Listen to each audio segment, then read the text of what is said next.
I would actually argue that Donald Trump deserves a Nobel Prize for bringing India and Russia together. A lot of us are still flabbergasted at how Donald Trump has reversed US India ties. And many people question what motivates Donald Trump. Perhaps it was the flattery of the Pakistanis. More likely, it was bribery on the part of the Pakistanis or their backers in Turkey and Qatar. What Americans don't understand is that Prime Minister Modi was elected by Indians to represent Indian interests. India is the most populous country.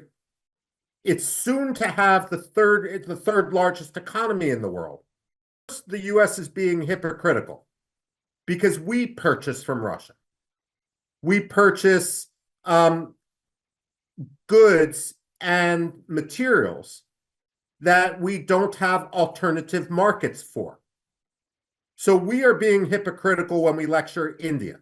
Thank you, Mr. Rubin, for joining us and sitting down with us for a quick interview.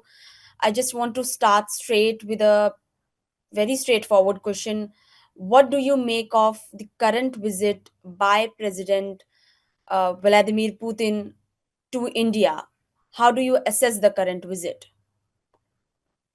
From Russia's perspective, the visit is extremely positive, and India has bestowed honors on Vladimir Putin that he can hardly get anywhere else in the world. I would actually argue that Donald Trump deserves a Nobel Prize for bringing India and Russia together the way he did. That said, while Indians may celebrate many of the memorandums of understanding and agreements, the question for me is, how many of these agreements are actually going to come to fruition once the pomp and circumstance moves on? And second of all, how much of the decisions being made now are motivated by a true melding of interests, and how many are being motivated by animosity towards the way which President Donald Trump has treated Prime Minister Modi and India more broadly? Put another way, is a few months or a few years of Trump worth reorienting India toward Russia for decades to come? Mr. Rubin, the ties between India and Russia is not just about US, as we have seen. We shared very close ties through decades.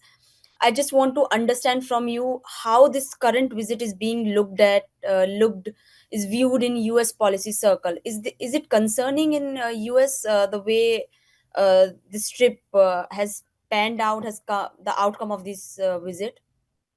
It's being perceived in two different ways. If you're Donald Trump, it's being perceived through the lens of, I told you so, that this embrace of India towards Russia is affirming what Donald Trump wants his spin to be. Because Donald Trump isn't going to admit that he is the one at fault. Now, if you're the 65% of Americans who dislike Donald Trump, according to the recent polls, then what we are seeing now is the result of Donald Trump's gross incompetence. There's a lamenting that the United States-India partnership, which has built over 25 years, is being shredded by a senile incompetent in the White House. So either way, of course, the Americans interpret events through the lens of the United States. And we don't fully understand, or at least the White House doesn't fully understand, that the cost of Donald Trump's actions. Look, a lot of us are still flabbergasted at how Donald Trump has reversed US-India ties. And many people question what motivates Donald Trump. Perhaps it was the flattery of the Pakistanis. More likely, it was bribery on the part of the Pakistanis or their backers in Turkey and Qatar towards Donald Trump. But, this is if that's the case, this is one disastrous bribe that is going to saddle America with a strategic deficit for decades to come. It should be the US president celebrating India. And the fact that it's not is evidence of the sheer incompetence which has marked President Donald Trump's second term.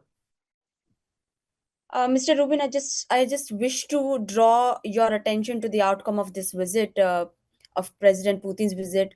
India and Russia have agreed on a strategic economic roadmap for 2030. It is coming at a time when West is pushing, particularly US is pushing India away from Russia, using various means to deter India from doing business with Russia. And the two countries have signed a strategic economic roadmap for economic partnership. How do you assess it? What do you make of it? Well, this is what I mean. While I understand the agreements and the roadmaps which India has signed with Russia, Yeah. at the same time, it's only been 2 years since Russia defaulted on India with regard to some major defense contracts. And so the question which Indian leaders need to ask is whether they are embracing Russia because they trust Russia, or whether they are embracing Russia to send a signal to the United States. Frankly, the only path forward for India, in my view, is for India to double down on its own indigenous industries. And of course, it has been. But no agreement with Donald Trump and no agreement with Vladimir Putin is going to substitute for that indigenous capability, because we've seen both Donald Trump and Vladimir Putin break their agreements before. Mr. Rubin, during the talks between President Putin and Prime Minister Modi, Putin has asserted Russia will continue uninterrupted shipping of fuel. So, how do you see this messaging? What is going to be reaction from US after listening to this? Because what they are trying to push is not India not to buy the Russian oil, and now here Putin in India is making this statement. What do you make of it, and how are you what are you expecting from US administration on this? What Americans don't understand is that Prime Minister Modi was elected by Indians to represent Indian interests. India is the most populous country. It's soon to have the third largest economy in the world. And for that, it needs energy. Now, there's two problems with the US approach. First, the US is being hypocritical because we purchase from Russia. We purchase goods and materials that we don't have alternative markets for. So we are being hypocritical when we lecture India. At the same time, if we do not want India to purchase Russian fuel, there's a simple fix to that. What are we going to do to provide fuel to India for cheaper and in the quantities India needs? If we don't have an answer for that, our best approach is simply to shut up, because India needs to take care of Indian security first. Now, one of my bigger concerns moving forward, however, is with regard to IMEC, the India-Middle East Economic Corridor, which Prime Minister Modi had unveiled at the G20 summit just in September of 2023.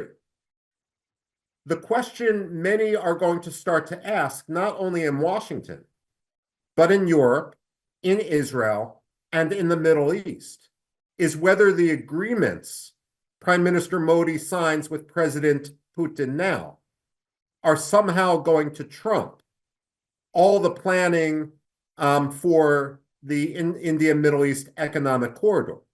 Put another way, is anger at the United States and pique at President Donald Trump going to end up driving a wedge between India and many of its other alliances in West Asia and Europe?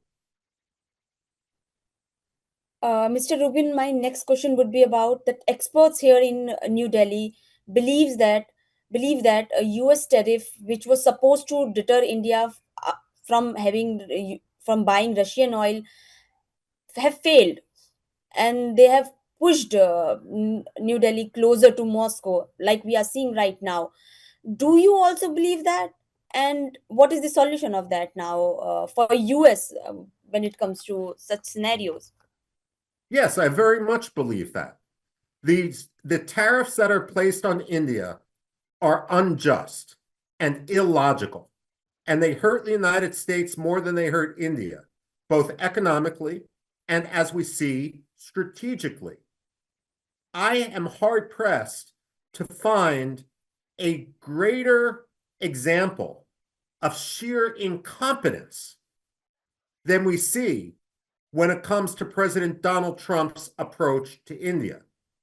Now, what frustrates me is that this is not a consensus approach. Congress recognizes the value of India. However, if Congress isn't willing to speak up and tell Donald Trump that the president is wearing no clothes, then the Congress is just as guilty. What I really lament, however, is that the growth in US-Indian relations has not been the product of one party or one president.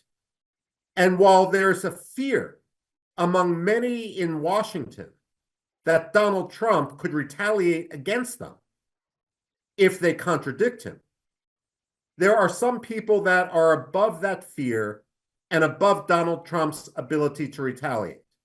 Specifically, President George W. Bush and President Barack Obama need to come to New Delhi and show themselves as the true bipartisan faces of the United States to reinforce the fact that President Donald Trump is an anomaly rather than the true representation of the United States moving forward.